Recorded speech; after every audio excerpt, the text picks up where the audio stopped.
Hi అండి, ఈరోజు veg fried rice చూపించబోతున్నాను. ఇంకా నేను అన్నం కుక్ చేసుకోలేదు. వెజ్జెస్ అన్నీ చూడండి, ఉల్లిపాయ, బీన్స్, క్యారెట్, ఉల్లిపొర, ఆకుకూర, క్యాబేజ్, క్యాప్సికమ్ ఇవి కోసుకున్నాను కదా. ఇప్పుడు మీకు నేను నువ్వుల కారం కూడా చూపించబోతున్నాను. వెల్లుల్లిపాయ వేసుకున్నాను కదా, అలాగే వేగిన నువ్వులు కూడా వేసుకుంటున్నాను. మామూలుగా వేయించిన ఎండుమిరపకాయలు వేసుకోవాలి. అయితే నేను ఏం చేస్తానంటే కారం వేసుకుంటాను. అలాగే వేడి నీళ్ళల్లో కుక్ చేసుకున్న గోబీ. ఇప్పుడు నువ్వుల కారంలో వెల్లుల్లిపాయలు, నువ్వులు వేసుకున్నాం కదా. ఉప్పు 1 స్పూను, కారం ఇంత వేసుకోవాలి. ఇంత కారం వేసుకుని జీరా ధనియా పౌడర్ యాడ్ చేసుకుంటున్నాను నలగడానికి. నా దగ్గర నువ్వుల కారం ఉంది కానీ చాలా తక్కువ ఉంది. అలాగే ఇంత జీరా ధనియా పౌడర్ వేసుకుంటున్నాను. ఇది పెప్పర్ పౌడరు. వెజ్ ఫ్రైడ్ రైస్లోకి ఇవన్నీ వేసుకుంటున్నాను, అందుకని ఇది మిక్స్డ్ మసాలా అన్నమాట. నూడిల్స్కి యూస్ చేయొచ్చు, ఫ్రైడ్ రైస్కి యూస్ చేయొచ్చు. ఎందుకంటే నేను vinegar, soya sauce, chilli sauce అవి ఏం యూస్ చేయను, ఇదే యూస్ చేస్తాను. బాయిల్ వాటర్ వేసి నీట్గా కడుక్కున్న గోబీని 2 స్పూన్స్ కార్న్ఫ్లవర్, 1 స్పూన్ మైదా వేయాలి. కానీ మైదా లేదు, కార్న్ఫ్లవర్తోనే కోటింగ్ చేసుకుంటున్నాను. 2 స్పూన్స్ కార్న్ఫ్లవర్తోనే కోటింగ్ చేసుకోబోతున్నాను. చూడండి ఇప్పుడు. అలాగే కొంచెం అల్లం వెల్లుల్లి పేస్ట్, కాస్త ఉప్పు, కాస్త కారం వేసి నీట్గా మిక్స్ చేసుకోవాలి. మళ్ళీ దీంట్లోనే మనం లైట్గా వాటర్ వేసుకోవాలి, లేకపోతే అదేంటి మనకి మైదా పిండి లేదు కాబట్టి కోటింగ్ ఎగ్జాక్ట్గా పట్టదు, డీప్ ఫ్రై కూడా అవ్వవు. దీంట్లో వచ్చిన వాటర్తోని కోట్ చేసుకోవాలి అంతే. ఇప్పుడు దీన్ని ఆయిల్లో నీట్గా ఫ్రై చేసుకుందాం. కొద్దిసేపు అలా ఒక 5 మినిట్స్ పక్కకు పెట్టుకోవాలి. స్టవ్ మీద నాకు ఇష్టమైన చిన్న బాండి పెట్టుకుని డీప్ ఫ్రైకి సరిపడా ఆయిల్ పోసుకుని,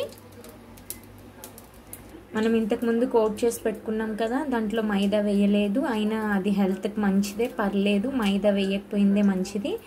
పసుపు వేసుకుని, నేను ఫుడ్ కలర్ యూస్ చేయను. ఇప్పుడు మళ్ళీ ఒకసారి కోట్ చేసుకోవాలి. ఈలోపు ఆయిల్ హీట్ ఎక్కుతూ ఉంటుంది.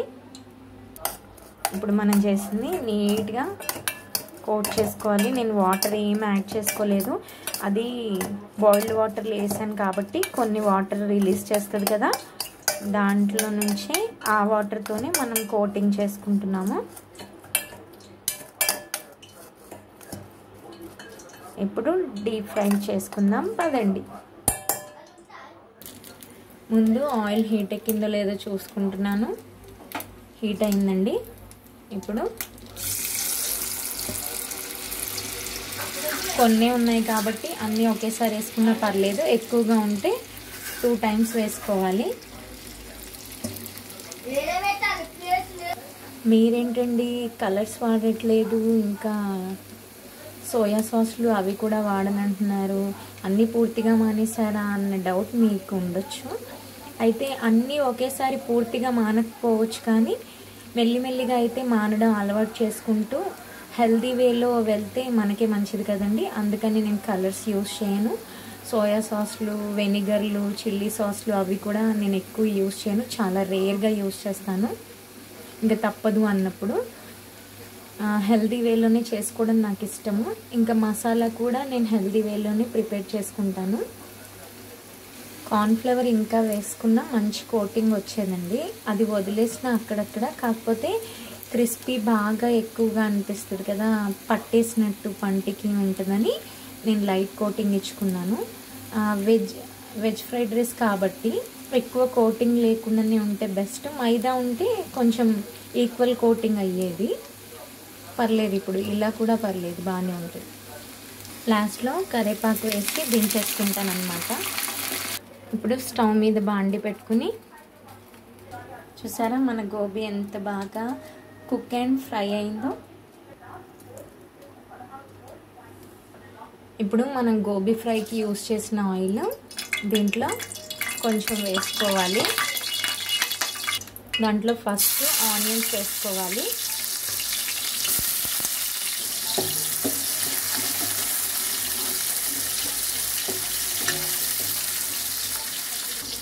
ఇప్పుడు బీన్స్ వేసుకోవాలి, క్యారెట్ కూడా వేసుకోవాలి, ఇప్పుడు క్యాబేజ్ కూడా వేసుకోవాలి. ఇప్పుడు మనం వేసుకున్నవన్నీ నీట్గా కలుపుకోవాలి. ఇవి కుక్ అవ్వడానికి టైం తీసుకుంటాయి కాబట్టి ఇవి ముందుగా వేసుకున్నాం మనం. ఇవి కొంచెం తొందరగా ఈజీగా కుక్ అవుతాయి కాబట్టి వీటిని లాస్ట్లో వేసుకుంటాం.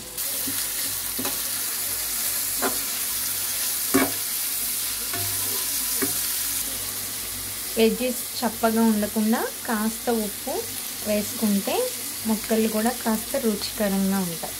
ఇవి ఇప్పుడు హాఫ్ కుక్ అయినాయి కదా, మనం క్యాప్సికమ్ వేసుకుందాం.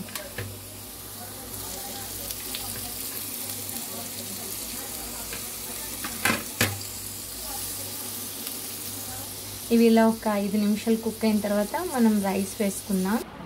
వేడివేడిగా రైస్ కూడా కుక్ చేసేసుకున్నాం. కాస్త చల్లారబెట్టుకుని మనం వెజ్జెస్లో ఇది వేసుకుందాం.